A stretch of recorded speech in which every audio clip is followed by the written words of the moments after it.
Ons het nou net 'n draai gemaak hierso by Darton met hulle mooi nuwe goeders.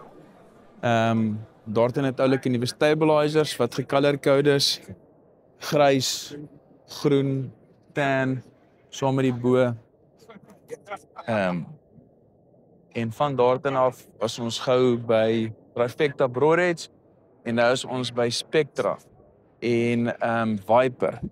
Spectra het 'n oulike broadhead wat mechanical, lekker dik lem, die ouens van Eldor Edge se lemme en dan het hulle magnete in die lem, 2 1/4 duim sny, saam met die broadhead in die pakkie kom al oefen broadhead, 3 broadheads en dan kom daar 2 ekstra lemme aan die agterkant van daai practice broadhead.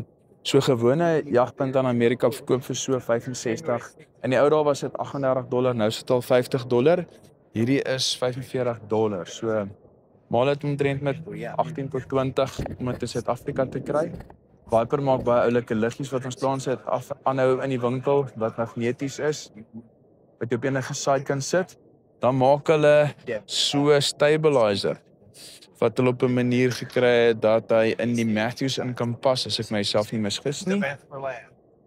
En dan nog een van die oulike goeders wat ons kan aanhou by Archers SA, weet ons wat julle dink van die Viper produkte.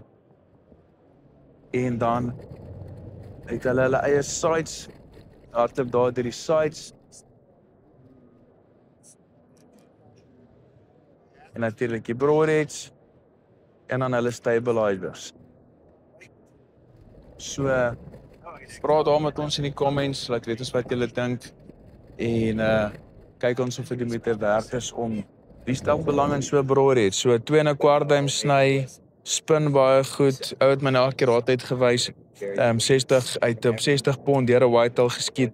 Quartering toe in hier voor, agter by die bout uit met 'n 60 pond boog. So daar's 'n klomp nuwe broadheads hierso. Dis hoekom ons hierso is, om te kyk wat nuut is en om verfront te bly. Jare terug toe 'n Raids uitgekom het almal hulle neuse opgetrek vir dit.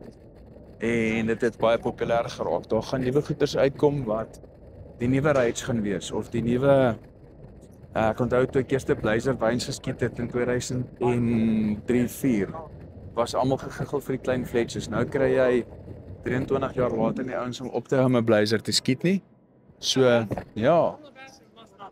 Ons laat weet julle al die snaakse goede wat hier aangaan.